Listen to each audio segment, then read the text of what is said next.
Mastering passive voice. Rewriting mixed paragraphs.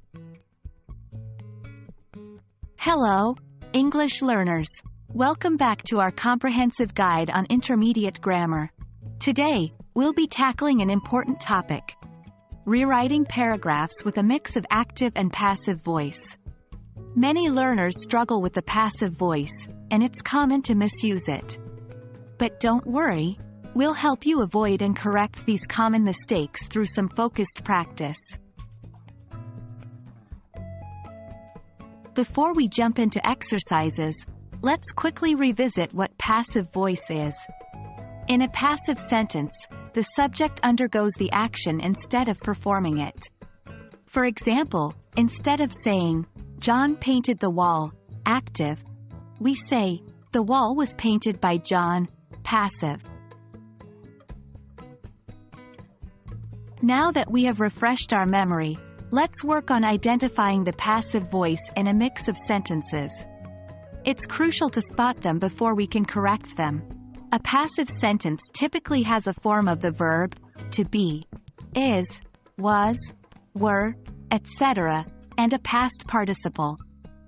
The doer of the action, if included, usually comes at the end of the sentence, often after by.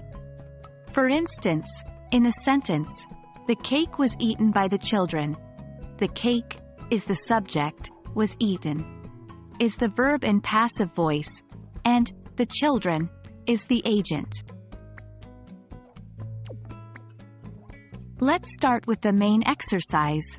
We'll provide a paragraph that uses a mix of active and passive sentences. Your task is to rewrite all the passive sentences into active voice.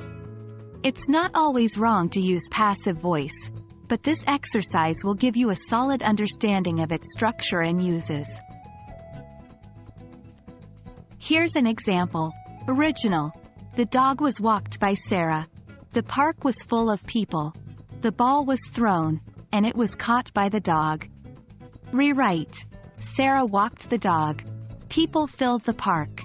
Sarah threw the ball, and the dog caught it.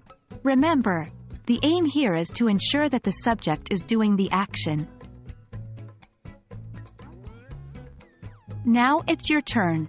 Here's a paragraph. The cake was baked by Grandma. The smell filled the entire house. It was eaten by everyone at the party. Take your time, and when you're ready, compare your version with our suggestion in the next video. That's it for today's lesson on rewriting paragraphs with a mix of active and passive voice. Keep practicing and remember that mastery comes with time and regular use. We hope you found this video helpful, and we're eager to see you in our next lesson where we'll reveal the solution to the practice exercise. Happy learning!